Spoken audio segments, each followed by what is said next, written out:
Hello and welcome back to Get Great at Maths. I'm here to help you pass your maths exam, so hit that like and subscribe button. We're going to look at keywords, key formulas and how to gain top marks. So let's get ready to get great at maths.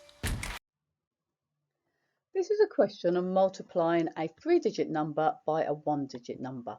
Now normally you get the question first and then you get the answer box afterwards. So you normally get 596 times 7 equals, and then you write the answer afterwards.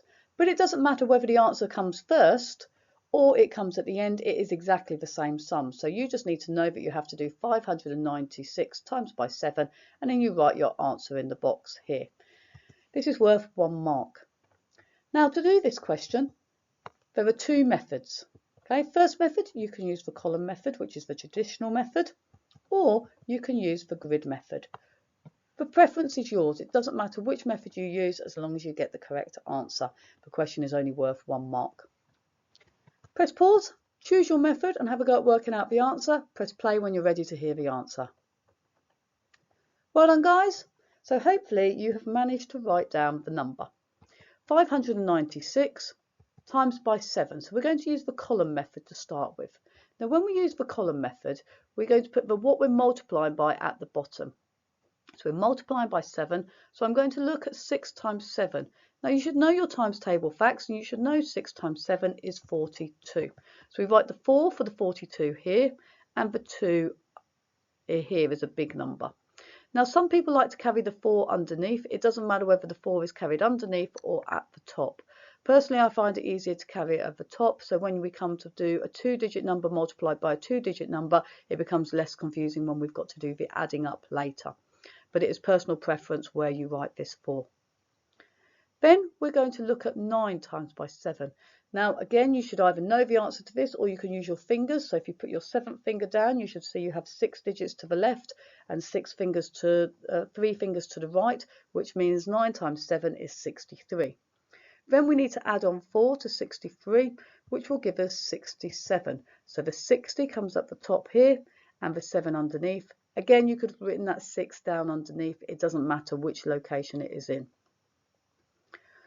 From here, I'm now going to do 5 times 7. 7 times 5 is 35. Add on the 6, and we just write the whole of that answer down below because this is the last thing we're working out. So 7 times 5 was 35. Plus 6 takes me to 41. So your answer will be 4,172, which will need to go in this box up here. We could also use the grid method to show you get the same answer.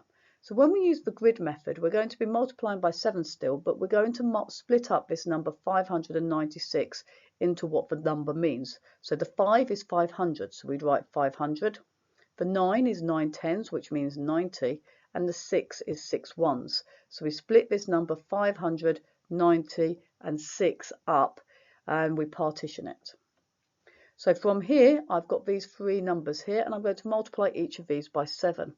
So you will know that 5 times 7 is 35. There are 2 zeros afterwards, so we've now got to add 2 zeros on the end, or you could have thought of doing 7 times 5, 100, and 7 times 500 is 3,500. So personally it's easier to do 5 times 7, which is 35, add on 2 zeros. Again, just look at the 9 times the 7 is 63. There's 1 0 at the end, so add on a 0. And then 6 times 7 is 42. The reason we add on the 0 is because we're now multiplied by a 10, and here we are multiplying by 100. So you've got 5 times 7, add on the 100, so 3,500 or 3,500. And 9 times 7 was 63, but we're doing 90 times 7, so we've got to add on the times by 10, which is 630.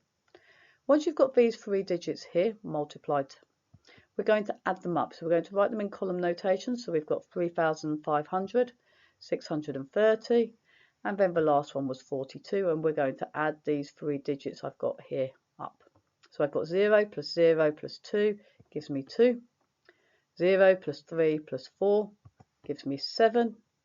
5 plus 6 is 11. So remember we carry the 1, so we can write that up here and then the 1 underneath. Again, some people like to carry the 1 underneath. It doesn't matter the location of this 1. And then you've got 3 plus 1, which is the 4. Again, we have got exactly the same answer using 2 different methods. It's personal preference as to which method you prefer. The answer is 4,172.